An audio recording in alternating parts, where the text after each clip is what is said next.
Bien, vamos a plantear y vamos a resolver modelos de programación lineal utilizando el método Simplex. Para eso podemos hacer algunas puntualizaciones que nos van a permitir ver un poco la diferencia entre el método Simplex y el método gráfico. Por ejemplo, podemos decir que el método Simplex es un método analítico de la solución de problemas de programación lineal capaz de resolver modelos más complejos. ¿Qué quiere decir esto? Que por ejemplo en el método gráfico, y por esto es principalmente su limitación a la hora de la solución práctica de modelos de programación lineal, es que en el método gráfico generalmente, o no generalmente, ¿no? Sino que no se puede trabajar con más de dos variables. Sin embargo, esta limitante se supera en el método simplex, ya que en este método podemos trabajar con más de dos variables, con muchas variables, y para esto podemos utilizar el soporte de algunos programas computacionales, por ejemplo, que nos ayudan a resolver este tipo de modelos que son un tanto más complejos. Por otro lado, podemos decir que el método simplex es un método iterativo que permite ir mejorando la solución en cada paso. Si recordamos nuestros modelos de programación lineal, por ejemplo, nuestros modelos de programación lineal resueltos por el método gráfico, nosotros al plantear una solución, lo que tenemos es lo que tenemos son vértices, y dentro de esos vértices podemos encontrar la solución factible óptima. ¿Qué es lo que hacemos? Encontramos los distintos vértices dentro de lo que es el gráfico, y en uno de esos vértices podemos encontrar, ya lo habíamos dicho, la mejor solución. Sin embargo, en el método simplex lo que vamos a hacer es, de una manera iterativa, nos vamos a trasladar por esos vértices. Sin embargo, al trasladarnos de un vértice hacia otro, lo que va a hacer el método es ir mejorando a cada paso la solución. Es decir, si estamos dentro de un problema de maximización, lo que quiere decir es que, por ejemplo, de un vértice a otro, supongamos que irá aumentando la utilidad, irá aumentando el ingreso, irá aumentando la eficiencia en el uso de algún recurso, etcétera, ¿no? Si estamos en un problema de minimización, al trasladarnos de un vértice a otro, seguramente irá disminuyendo el costo, ¿no? Y obviamente no es necesario trasladarnos hacia todos los vértices, sino que el modelo o el método nos va a permitir parar o detenernos en aquel vértice en el que se encuentre la solución factible óptima.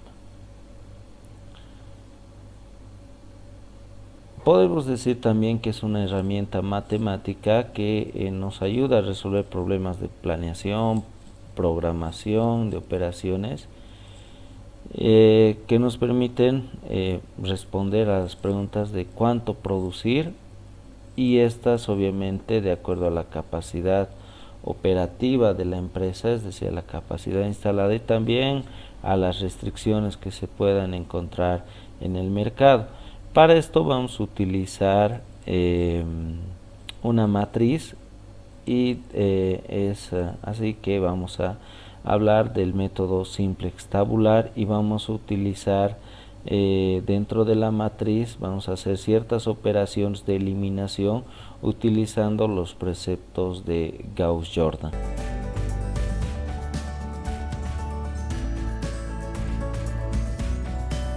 Acá tenemos un modelo de programación lineal donde tenemos los componentes básicos, ¿no?, del modelo.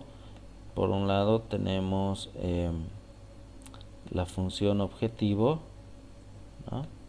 Acá tenemos nosotros nuestra función objetivo. Por otro lado tenemos las restricciones, ¿no?, y las variables de decisión o alternativas. Entonces fíjense, seguimos con los mismos componentes o elementos que habíamos definido en el método gráfico. Y también acá tenemos estas nuestras restricciones que ya habíamos dicho se llaman restricciones de no negatividad, ¿no? Bien, vamos a decir que nuestro modelo está planteado en su forma canónica, es decir que las restricciones son desigualdades y las variables de decisión están expresadas en valores positivos, ¿no? De su forma canónica vamos a pasar al planteamiento en su forma estándar, para lo cual vamos a incluir ciertas variables de ajuste. Esas variables de ajuste, dependiendo de la función objetivo, pueden ser variables de holgura o variables de exceso o superávit, que se llama, ¿no? Vamos a decir que nuestras variables son de holgura siempre y cuando nuestra función objetivo sea la de maximizar y las restricciones o las desigualdades de nuestras restricciones sean de menor o igual. Entonces vamos a convertir estas nuestras restricciones en ecuaciones incorporando estas variables de holgura. Primero convertimos o llevamos la función objetivo igualamos a 0, es decir que todos los elementos que están en el segundo miembro de la ecuación o de la función objetivo las llevamos al primer miembro e igualamos a 0 la ecuación, ¿no? Seguidamente incorporamos en las restricciones estas variables de holgura, ¿no? Que van a ir a sumarse en nuestras restricciones, ¿no? Acá incorporamos para la restricción 1 x3, x4 en la restricción 2 y x5 en la restricción 3, ¿no? Los valores que están en el lado derecho de la ecuación son los valores que van a asumir estas variables de holgura, ¿no? Por lo tanto, vamos a decir que estas variables de holgura, al ser positivas y tener un coeficiente igual a 1, no olviden que primero valdría la pena puntualizar que vamos a partir del supuesto de que x1 es 0 y x2 es 0, ¿no? Es decir, estamos en un nivel de producción 0. Por lo tanto, tenemos plena disponibilidad del recurso x3, plena disponibilidad del recurso x4 y plena disponibilidad del recurso x5. Por lo tanto, x3 es igual a la disponibilidad de su recurso, x4 es igual a la disponibilidad de su recurso y x5 es igual a la disponibilidad de su recurso. Por lo tanto, a estas las vamos a llamar variables básicas, ¿no? Y adicionalmente a estas variables básicas, z siempre es una variable básica. Por lo tanto, vamos a decir que tenemos una solución básica factible inicial. Y para iniciar nuestro modelo vamos a decir que esa solución básica factible inicial nos dice que x1 es igual a 0, x2 es igual a 0, nos dice que x3 es igual a 4, nos dice que x4 es igual a 12, nos dice que x5 es igual a 18,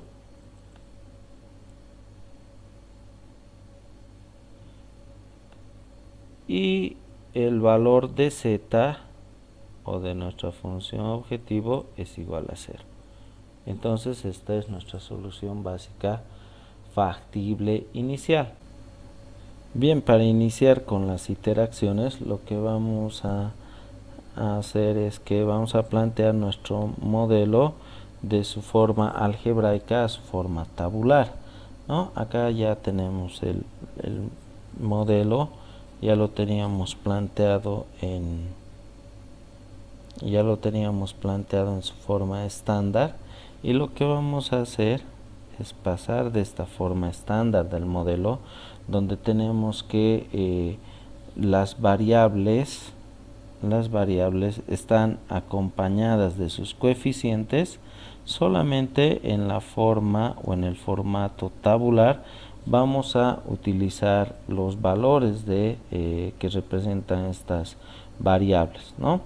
Entonces, si se fijan, por ejemplo, en la fila Z, el valor de Z es 1, el valor de x1 es menos 3, el valor de x2 es menos 5, y al no encontrarse las variables x3, x4 y x5 en la fila Z, vamos a asumir que los valores o los coeficientes para estas tres variables, es decir, x3 y x4 y x5, es 0, y no olvidemos que el lado derecho es 0, ¿no?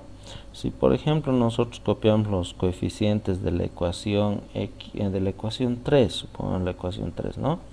Fíjense que no existe z, entonces al no tener z, su coeficiente es 0.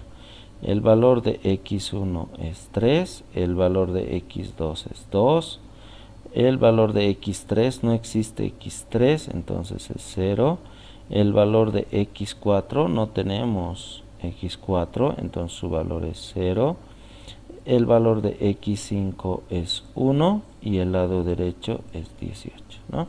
Entonces, una vez que tengamos planteado en el formato tabular, lo que vamos a hacer es que se deben cumplir dos requisitos para comenzar a hacer interacciones. Uno es el requisito de optimalidad, y este requisito nos va a permitir encontrar la variable entrante, y otro que es el requisito de factibilidad, que nos va a ayudar a identificar la variable saliente. Es decir, que dentro de estas variables que son no básicas, vamos a encontrar una que va a entrar a este lote o a este grupo de las variables básicas, ¿no?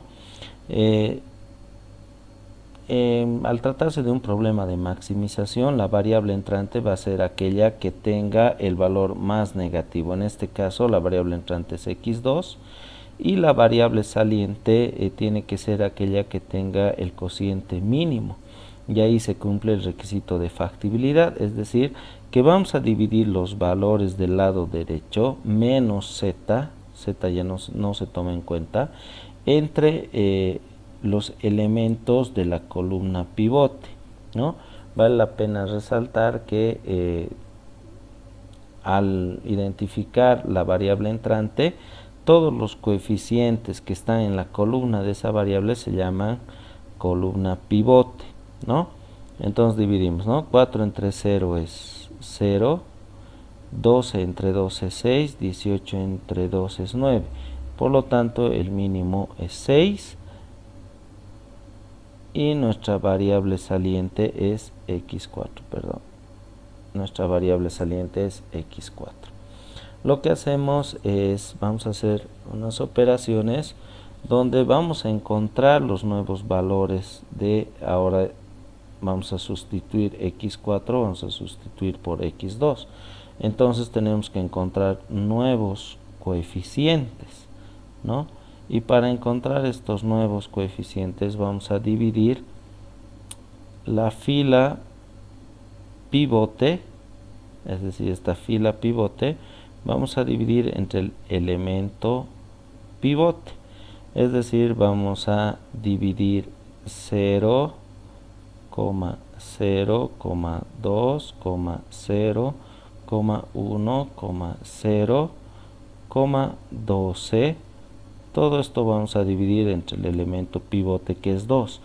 El elemento pivote es aquel donde se intersecta la columna con la fila pivote, ¿no? 2. Entonces dividimos, encontramos la nueva fila pivote, y a partir de esta nueva fila pivote es que vamos a poder hacer ciertas operaciones siguiendo los preceptos de Gauss-Jordan, ya lo habíamos dicho. y vamos a encontrar los nuevos valores para las otras filas, ¿no? Acá yo tengo un resumen que por cuestiones de tiempo os voy a mostrar en Excel, ¿no? Acá está la primera iteración. Entonces hemos dividido, primero acá encontramos la nueva fila pivote, ¿no? Y para encontrar los nuevos valores tenemos que encontrar los nuevos valores de x3, el nuevo valor de x5 y el nuevo valor de z. No nos olvidemos que en la próxima tabla ya no existe x4, lo hemos sustituido por x2, ¿no? Bien, para encontrar esos nuevos valores, lo que vamos a hacer va a ser ciertas operaciones bastante sencillas, es decir, para encontrar las nuevas filas,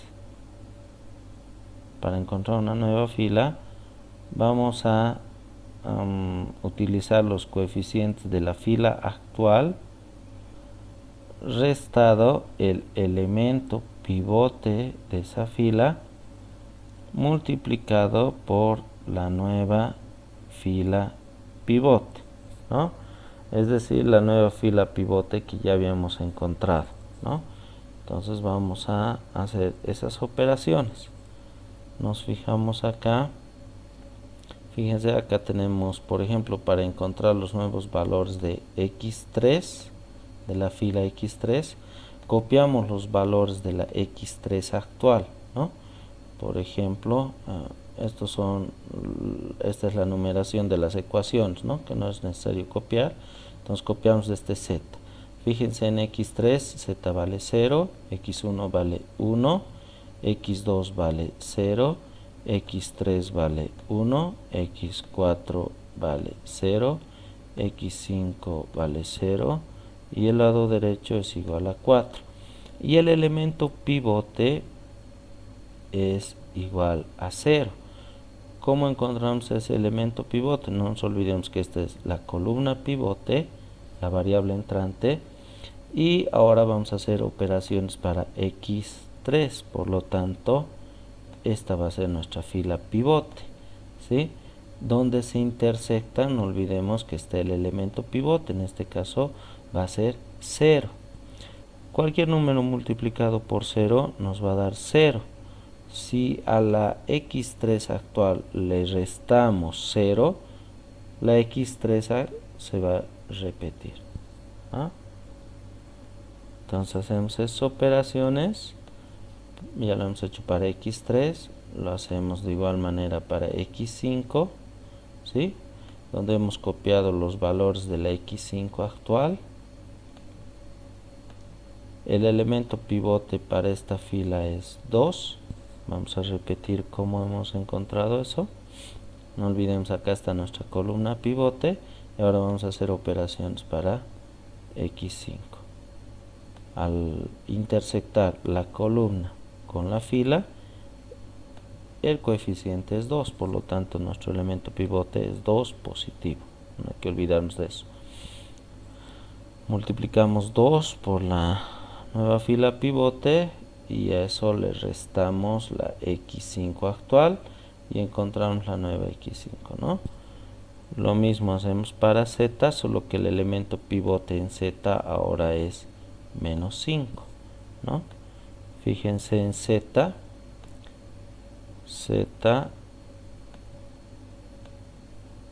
intersectado con x2, el elemento es menos 5, ¿no?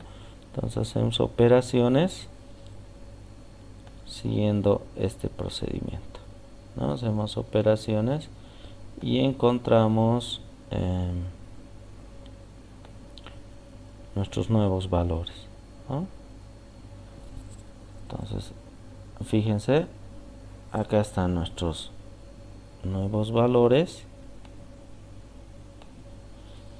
y tal como podemos ver en la fila Z,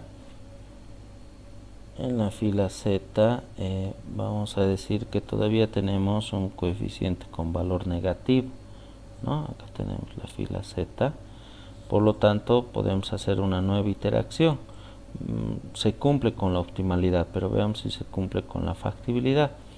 Entonces vamos a decir que nuestra variable entrante es x1, al no haber otra variable con valor negativo, y nuestra variable saliente vamos a encontrar al dividir, no se olviden, el lado derecho entre los valores de la columna pivote.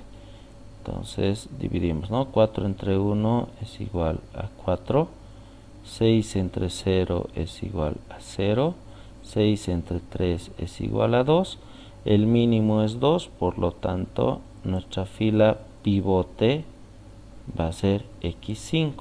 Entonces va a entrar x1 a la solución y va a salir x5. Fíjense que hace un momento entraba x2 y salía x4, ¿no? Por eso es que x2 ahora forma parte de la solución. Antes de hacer esta nueva iteración vale la pena resaltar que después de la primera iteración que habíamos hecho, nuestra solución factible está dada por, nos fijamos los valores de que hemos obtenido después de la primera iteración, ¿no? Vamos a borrar esto un segundito y vamos a volver a colocar en presentación. Sí, y vamos a decir que nuestra fila pivot, nuestra solución factible va a ser igual a, fíjense, estos son nuestras variables básicas. x1 no forma parte, entonces x1 es igual a 0. x2 forma parte de la solución, entonces x2 es igual a 6. x3 forma parte de la solución, x3 es igual a 4. x4 no forma parte de la solución, es igual a 0. x5 es variable básica, es igual a 6. Y z es igual a 30. Fíjense, después de la primera iteración hemos mejorado el valor de z de 0 a 30, ¿no? Entonces, bueno, decíamos que podemos hacer una nueva iteración y hemos explicado que la variable entrante es x1 y la variable saliente es x5. No se olviden que tenemos que dividir todos los valores de la variable saliente, es decir, x5 entre 3, ¿no? Por ejemplo, 0 entre 0, 3, 0, 0, menos 1, 1, 6, que son los coeficientes de la x5, vamos a dividir entre 3, ¿no? Al hacer esa división vamos a encontrar lo que denominamos como nueva fila pivote, ¿no? Y nuestra nueva fila pivote la tenemos expresada acá en la segunda iteración. Acá está, ¿no? Hemos dividido todos los valores de los coeficientes de x5 entre 3 y tenemos la nueva fila pivote. Una vez que hayamos obtenido la nueva fila pivote, hacemos operaciones como hemos explicado anteriormente y encontramos los nuevos valores de la tabla, ¿no? Haciendo esas operaciones, vamos a poner esto en presentación. Haciendo esas operaciones encontramos que al final de la segunda iteración, después de haber hecho la segunda iteración, fíjense que los coeficientes en z todos son positivos, ¿no? Mayores que 0. Entonces, por lo tanto, hemos encontrado nuestra solución factible óptima.